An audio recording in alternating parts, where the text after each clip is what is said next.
Hey guys, welcome back to my channel. আজি মই আপোনালোকৰ আগত এটা ৰেচিপি ভিডিও লৈ আহিছো আৰু সেই ৰেচিপিটোৰ নাম হৈছে আটাৰ বিস্কিট। ভিডিওটো ষ্টাৰ্ট কৰাৰ আগতে যদি আপোনালোকে মোৰ চেনেলটো সাবস্ক্ৰাইব কৰা নাই তে সাবস্ক্ৰাইব কৰি দিব আৰু এই ভিডিওটো যদি ভাল লাগে তে লাইক কৰি দিব।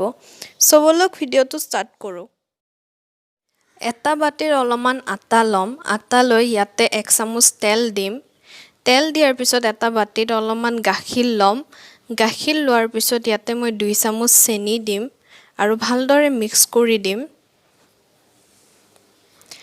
তাৰ পিছত আটাখিনিত মই গাখীৰখিনি দি কানে ভালদৰে আটাখিনি মাৰি লম।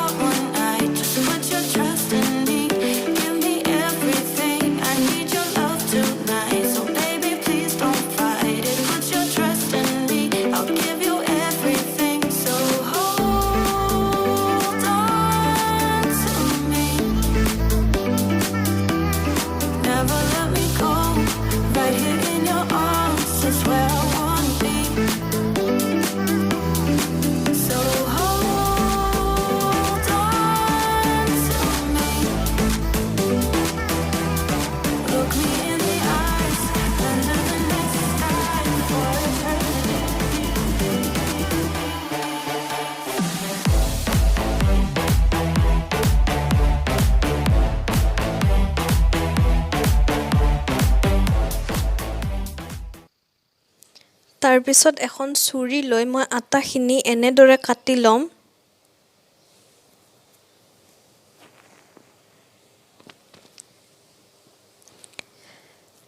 কাটি লৈ মই ইয়াতে ভালদৰে এটা শেপ দি দিম।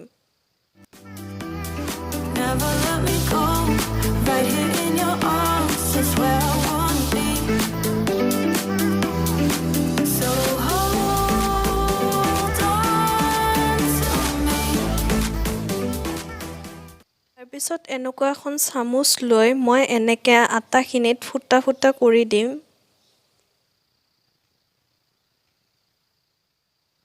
তাৰপিছত অলপমান চেনি লৈ মই বিস্কুটখিনি চেনিৰ লগত এনেকে ভালদৰে মিক্স কৰি দিম। মই বিস্কুটখিনিত অলপমান তিতা আৰু মিঠাৰ কম্বিনেশ্যনটো ভাল পাওঁ, সেইকাৰণে এনেকে কৰিছো। আপোনালোকে যদি ভাল নাপায় তে আপোনালোকে এই ষ্টেপটো স্কিপ কৰিব পাৰে।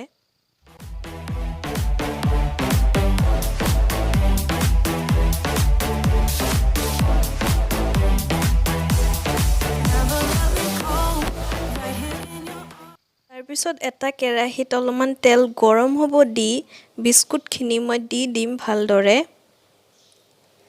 গেছটো আপোনালোকে লো টু মিডিয়াম ৰাখিব।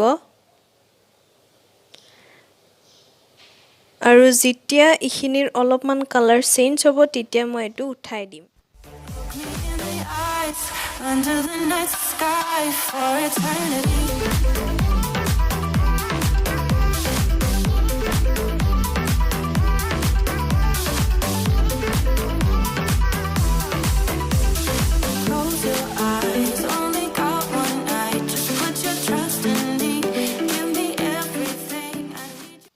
আমাৰ বিস্কুটখিনিৰ কালাৰ চেঞ্জ হৈছে।